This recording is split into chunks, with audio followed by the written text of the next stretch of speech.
Hello friends, मैं हूं अबीहा इंतखाब। आपके अपने यूट्यूब चैनल अबीहा क्लासेस सफलता की सोच में आपका स्वागत है। तो जैसा कि आपको पता है कि हम इस बुक को कंप्लीट करवा रहे हैं, भारत की राज्य व्यवस्था एम लक्ष्मीकांत की लिखी ये बुक, जो सिविल सेवा और साथ ही आप किसी भी प्रतियोगी परीक्षाओं की अगर तैयारी कर रहे हैं तो ये बुक आपके लिए बहुत इंपॉर्टेंट है। इस बुक के टोटल 7 चैप्टर मैंने कंप्लीट करा दिए। जो 7 चैप्टर है हमारे फंडामेंटल राइट्स, ये बहुत ज़्यादा लेंथी चैप्टर था तो उसके वीडियो थोड़े लंबे बने थे, लेकिन आज हम जो पढ़ने वाले हैं इसका लेक्चर थोड़ा छोटा है। राज्य के नीति निदेशक तत्व। नोट्स की आप बिल्कुल फिक्र ना करें, क्योंकि पीडीएफ का लिंक मैं डिस्क्रिप्शन में दे दूंगी, जहां से आपको कंप्लीट नोट्स मिल जाएगी। तो चलिए स्टार्ट करते हैं और पढ़ते हैं राज्य के नीति निदेशक तत्व क्या हैं। तो राज्य के नीति निदेशक तत्वों का उल्लेख संविधान के भाग 4 के अनुच्छेद 36 से 51 तक में किया गया है। संविधान निर्माताओं ने ये विचार 1933 में निर्मित आयरलैंड के संविधान से लिया है। ठीक है, तो ये जो लिया गया है, ये कब लिया गया है? 37 में लिया गया है। 1937 में निर्मित आयरलैंड के संविधान से लिया गया है और 36 से 51 तक में इसका जिक्र है। और भाग 4 में है ये भाग 4 और अनुच्छेद 36 से 51 तक के बीच में है। और आयरलैंड के संविधान में इसे स्पेन से ग्रहण किया गया। देखिए, हमने इसे आयरलैंड से लिया और आयरलैंड ने इसे स्पेन से लिया है। डॉक्टर भीमराव अंबेडकर ने इस तत्व को विशेषता वाला बताया है। अब इसकी विशेषताएं देख लेते हैं। राज्य की नीति के निदेशक तत्व नामक इस उक्ति से यह स्पष्ट होता है कि नीतियों एवं कानूनों को प्रभावी बनाते समय राज्य इन तत्वों को ध्यान में रखेगा। ये संवैधानिक निर्देश या विधायिका, कार्यपालिका और प्रशासनिक मामलों में राज्य के लिए सिफारिशें हैं।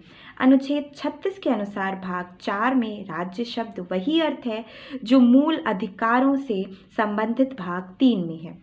अब दूसरी विशेषता देखते हैं। निदेशक तत्व भारत शासन अधिनियम 1935 में उल्लिखित अनुदेशों के समान है और डॉक्टर भीमराव अंबेडकर के शब्दों में निदेशक तत्व अनुदेशों के समान है, जो भारत शासन जर्नल और भारत की औपनिवेशिक कॉलोनियों के गवर्नरों को जारी किए जाते हैं। आधुनिक लोकतांत्रिक राज्य में आर्थिक और सामाजिक और राजनीतिक विषयों में निदेशक तत्व महत्वपूर्ण है।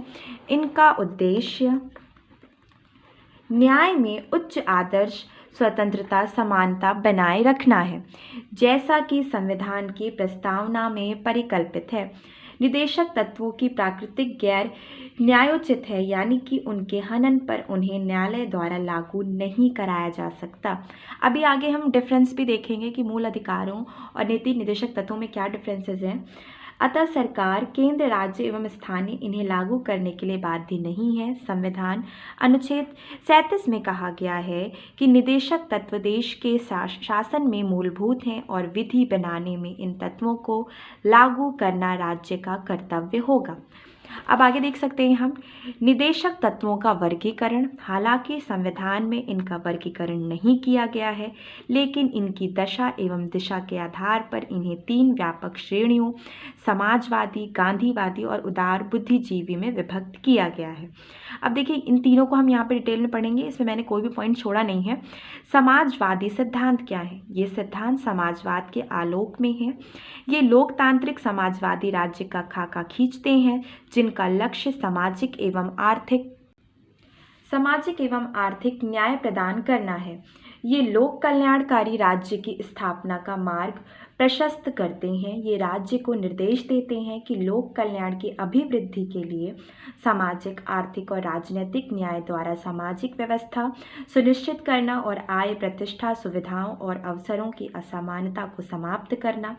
अब आगे देख सकते हैं, सुरक्षित करना सभी नागरिकों को जीविका के पर्याप्त साधन प्राप्त करने का अधिकार, सामूहिक हित के लिए समुदाय के भौतिक संसाधनों का संवितरण, धन और उत्पादन के साधनों का संकेंद्रण रोकना, पुरुषों और स्त्रियों को समान कार्य के लिए समान वेतन, ये बहुत इंपॉर्टेंट पॉइंट्स हैं, कर्मकारों के स्वास्थ्य और शक्ति तथा बालकों को बेलाम श्रम से संरक्षण देना।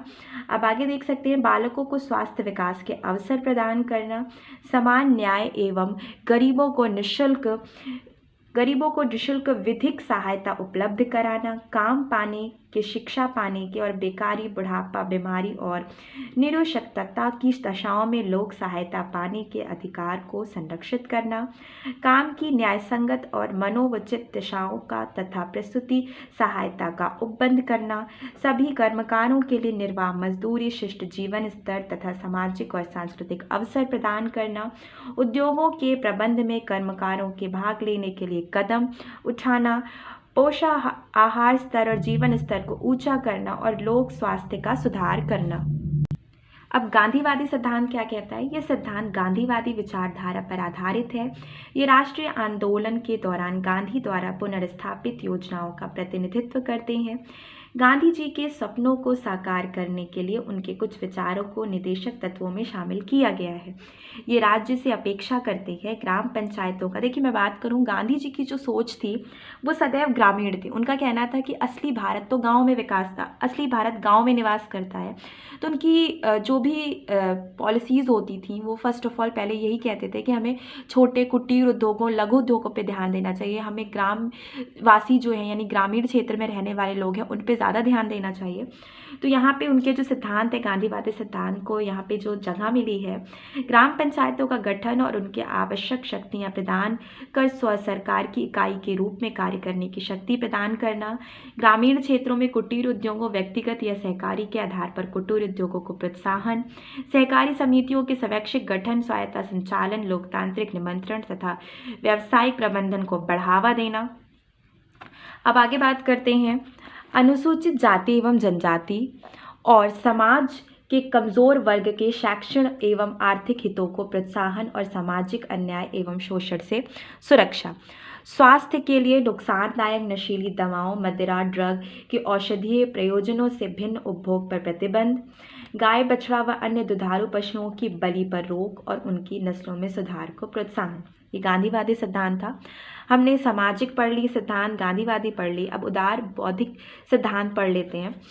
भारत के समस्त राज्य क्षेत्र में नागरिकों के लिए एक समान सिविल संहिता, सभी बालकों को 14 वर्ष की आयु पूरी करने तक निःशुल्क और अनिवार्य शिक्षा देना, कृषि और पशुपालन को आधुनिक और वैज्ञानिक प्रणालियों से कार्य करना, पर्यावरण का संरक्षण तथा संवर्धन और वन तथा वन्य जीवों की रक्षा, राष्ट्रीय महत्व वाले घोषित किए गए कलात्मक या ऐतिहासिक अभिरुचि वाले संस्मारक या स्थान या वस्तु का संरक्षण करना, राज्य की लोक सेवाओं में न्यायपालिका को कार्यपालिका से पृथक करना, अंतर्राष्ट्रीय शांति और सुरक्षा की अभिवृद्धि करना तथा राष्ट्रों के बीच न्यायपूर्ण और सम्मानपूर्ण संबंधों को बनाए रखना, अंतर्राष्ट्रीय विधि और संधि बाध्यताओं के प्रति आदर बढ़ाना और अंतर्राष्ट्रीय विवादों को मध्यस्थ द्वारा निपटाने के लिए प्रोत्साहन देना।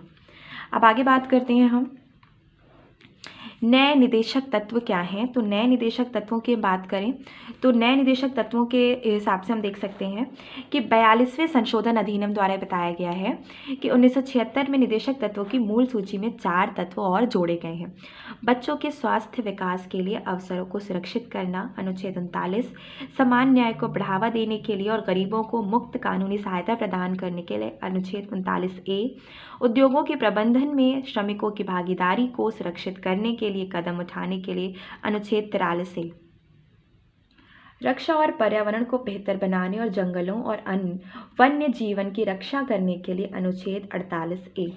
अब आगे बात करते हैं निदेशक सिद्धांतों के पीछे संस्तुति क्या है। संविधान सभा के संवैधानिक सलाहकार सर BN राव ने इस बात की संस्तुति की थी कि व्यक्तिगत अधिकारों को 2 श्रेणियां, न्यायोचित एवं गैर न्यायोचित में बांटा जाना चाहिए, जिसे प्रारूप समिति द्वारा स्वीकार कर लिया गया। संविधान निर्माताओं ने निदेशक सिद्धांतों को गैर न्यायोचित एवं विधि रूप से लागू करने की बाध्यता वाला नहीं बनाया, क्योंकि देश के पास उन्हें लागू करने के लिए पर्याप्त वित्तीय संसाधन नहीं थे। देश में व्यापक विविधता एवं पिछड़ापन इनके क्रियान्वयन में बाधक होगा। स्वतंत्र भारत को नए निर्माण के कारण इसे कई तरह के भारों से मुक्त रखना होगा ताकि उसे इस बात के लिए स्वतंत्र रखा जाए कि उनके क्रम, समय, स्थान एवं पूर्ति का निर्णय लिया जा सके। अब आगे बात करते हैं हम, जिसमें हम देखते हैं निदेशक तत्वों की आलोचनाएं क्या की गई हैं। कोई कानूनी शक्ति नहीं है इसमें कहा गया है। मुख्यतः इन्हें गैर न्यायोचित चरित्र के कारण इनकी आलोचना की गई, जबकि KT शाह ने इसे अतिरेक, कर्मकांडी बताया और इसकी तुलना एक चेक जो बैंक में है उसका भुगतान बैंक संसाधनों की अनुमति पर ही संभव से की। नसीरुद्दीन ने इनके लिए कहा कि ये सिद्धांत 9 वर्ष प्रस्तावों की तरह हैं जो जनवरी को टूट जाते हैं। यहाँ तक कि टी कृष्णमचारी ने इनके लिए कहा कि भावनाओं का एक स्थायी कूड़ाघर, यानी कि एक आलोचना के तौर पर अगर आगे हम देख सकते हैं, हमने फंडामेंटल राइट्स को लेके जब पढ़ा तो उसमें भी उसकी आलोचनाएं की गई, तो नीति निदेशक तत्वों की भी आलोचनाएं की गई और स्थायी कूड़ाघर कहा गया इनको।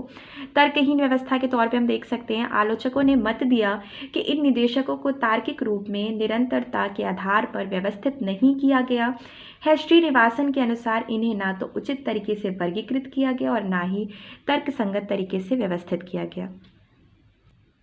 इनकी घोषणा कम महत्व के मुद्दों को अत्यावश्यक आर्थिक एवं सामाजिक मुद्दों से मिलाती है।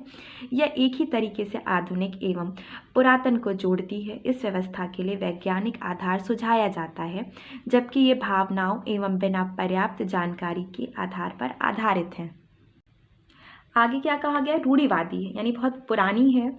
सर आइवर जनसिंह के अनुसार ये निदेशक तत्व 19वीं सदी के इंग्लैंड के राजनीतिक दर्शन पर आधारित है। उन्होंने टिप्पणी की कि सिडनी वेब और ब्रिटिश वेब के भूत स्पाट के पृष्ठों में प्रवेश कर गए हैं। संविधान के भाग 4 में व्याख्यात किया गया है कि समाजवाद के बिना फेबियन समाजवाद। उन्होंने मत दिया कि ये तत्व भारत में 20वीं सदी के मध्य में ज़्यादा उपयोगी सिद्ध होंगे। संवैधानिक टकराव के संस्थानम का मत है कि इन तत्वों से केंद्र एवं राज्यों के बीच, राष्ट्रपति एवं प्रधानमंत्री के बीच और राज्यपाल एवं मुख्यमंत्री के बीच संवैधानिक टकराव होगा। उनके अनुसार केंद्र इन तत्वों को लागू करने के लिए राज्यों को निर्देश दे सकता है और इनके लागू ना होने पर वह राज्य सरकार को बर्खास्त भी कर सकता है। अब आगे देख सकते हैं कि भारत के पूर्व मुख्य न्यायाधीश MC छागला के मतानुसार यदि इन सभी तत्वों का पूरी तरह पालन किया जाए तो हमारा देश पृथ्वी पर स्वर्ग की भांति लगने लगेगा। डॉक्टर भीमराव अंबेडकर ने इस ओर संकेत किया कि निदेशक तत्वों का बहुत बड़ा मूल्य है। ये भारतीय राज्य व्यवस्था के लक्ष्य आर्थिक लोकतंत्र को निर्धारित करते हैं, जैसा कि राजनीतिक लोकतंत्र प्रकट होता है। ग्रेनवेल ऑस्टिन का कहना है कि निदेशक तत्वों का लक्ष्य सामाजिक और क्रांति एवं आवश्यक शर्तों को स्थापित कर उनको ग्रहण करने के समान है। अब यहाँ पे भी कुछ लाभदायक बात बताई गई, यानी उपयोगिताएं बताई गई हैं। आलोचनाएं तो बहुत हो गई इनकी। हम जब मूल अधिकार और निदेशक तत्वों के अंतर पढ़ेंगे तो भी बहुत महत्वपूर्ण है वो। ये न्यायालयों के लिए उपयोगी मार्गदर्शक है और ये न्यायालयों को न्यायिक समीक्षा की शक्ति के प्रयोग में सहायता करते हैं, जो कि विधि के संवैधानिक वैधता के निर्धारण वाली शक्ति होती है। ये सभी राज्य क्रियाओं की विधायिका या कार्यपालिका के लिए प्रभुत्व पृष्ठभूमि का निर्माण करते हैं और न्यायालयों को कुछ मामलों में दिशा निर्देशित भी करते हैं।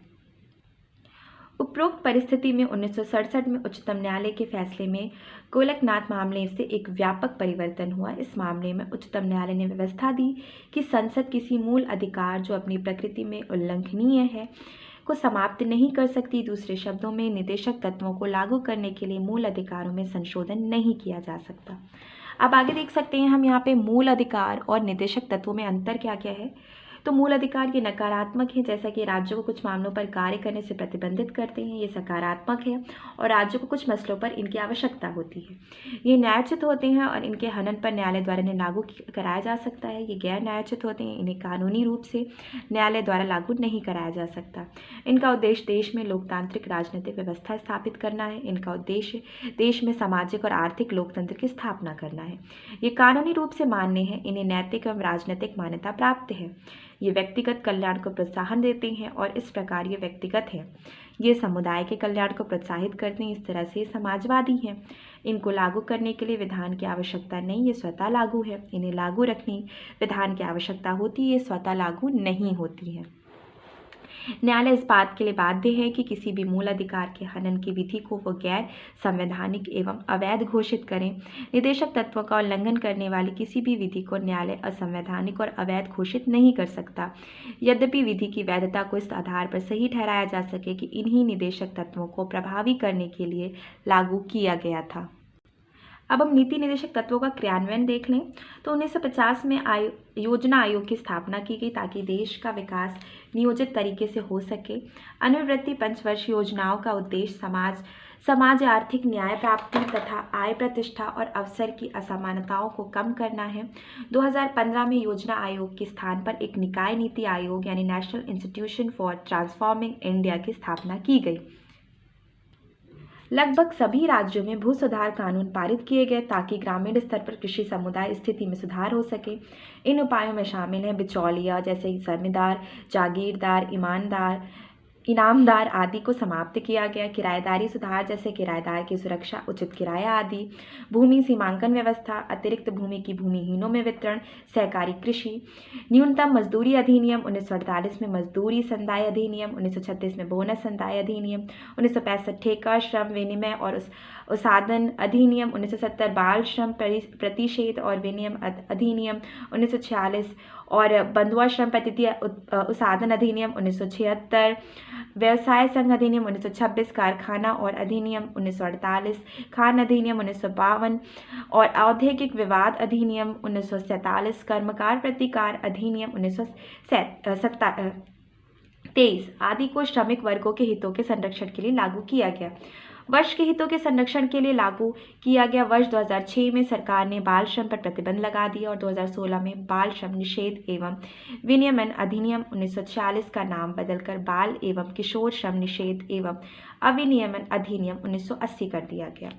अब आगे देख सकते हैं हम कि सामान्य वस्तुओं के प्रोत्साहन हेतु वित्तीय संस्थानों के प्रयोग के लिए कुछ पैमाने तय किए गए। इनमें शामिल हैं जीवन बीमा का राष्ट्रीयकरण 1956, 14 प्रमुख बैंकों का राष्ट्रीयकरण 1969, सामान्य बीमा का राष्ट्रीयकरण 1971, शाही खर्च की समाप्ति 1971 आदि। अब आगे देख सकते हैं हम वन्य जीव संरक्षण अधिनियम 1972 एवं वन्य संरक्षण अधिनियम 1980 को वन्य जीवों एवं वनों के लिए सुरक्षा कवच के रूप में प्रभावी बनाया गया। जल एवं वायु अधिनियम ने केंद्र एवं राज्य प्रदूषण नियंत्रण बोर्ड स्थापित किया जो पर्यावरण की सुरक्षा एवं सुधार में कार्यरत है। राष्ट्रीय वन नीति 1988 का उद्देश्य वनों की सुरक्षा, संरक्षण और विकास करना है। आगे देख सकते हैं शैक्षणिक संस्थानों, सरकारी नौकरियों एवं प्रतिनिधि निकायों में अनुसूचित जाति, जनजाति एवं कमजोर वर्गों के लिए सीटों को सुरक्षित किया गया। आपराधिक प्रक्रिया संहिता 1973 राज्य की लोक सेवा में कार्यकारिणी को विधिक सेवा से विभक्त करती है और इस विभाजन से पूर्व जिला प्राधिकारी जैसे कलेक्टर, उपखंड अधिकारी, तहसीलदार आदि विधिक शक्तियों का इस्तेमाल परंपरागत कार्यकारी शक्तियों के साथ करते थे। प्राचीन एवं ऐतिहासिक संस्मारक तथा पुरातत्वीय स्थल और अवशेष अधिनियम 1951 को राष्ट्रीय महत्व के संस्मारकों के स्थानों के संरक्षण हेतु प्रभावी बनाया गया। प्राथमिक स्वास्थ्य केंद्र एवं अस्पतालों को सार्वजनिक स्वास्थ्य में सुधार के लिए देश भर में स्थापित किया गया। इसके अलावा खतरनाक बीमारियों जैसे मलेरिया, टीबी, कुष्ठ, एड्स, कैंसर, फाइलेरिया, कालाजार, गलाघोटू, जापानी बुखार आदि को समाप्त करने के लिए विशेष योजनाएं प्रारंभ की गईं। अंतर्राष्ट्रीय शांति एवं सुरक्षा को बढ़ावा देने के लिए अपनाया गया। केंद्र एवं राज्य सरकारों द्वारा उपरोक्त कदम उठाए जाने के बावजूद निदेशक तत्वों को पूर्ण एवं प्रभावी तरीके से लागू नहीं किया जा सका। अब बात करते हैं भाग 4 से बाहर के निदेश सेवाओं के लिए अनुसूचित जातियों और जनजातियों के दावे, संघ या किसी भी राज्य के कार्यकलाप से संबंधित सेवाओं और पदों के लिए नियुक्तियां करने में अनुसूचित जाति और अनुसूचित जनजातियों के सदस्यों के दावों का प्रशासन की दक्षता बनाए रखने की संगति के अनुसार ध्यान रखा जाएगा। भाग 16 में अनुच्छेद 325 मातृभाषा में शिक्षा, प्रत्येक राज्य और राज्य के भीतर प्रत्येक स्थानीय प्राधिकारी भाषाई अल्पसंख्यक वर्गों के बालकों का शिक्षा के प्राथमिक स्तर पर मातृभाषा स्तर पर मातृभाषा में शिक्षा की पर्याप्त सुविधाओं की व्यवस्था करने का प्रयास करेगा। भाग 17 में अनुच्छेद 350 का में अब यहाँ पे देख सकते हैं हिंदी भाषा का विकास संघ का यह कर्तव्य होगा कि वह हिंदी भाषा का प्रसार बढ़ाए, उसका विकास करे, जिससे वह भारत की सामाजिक संस्कृति की अभिव्यक्ति का माध्यम बन सके। भाग 17 में अनुच्छेद 351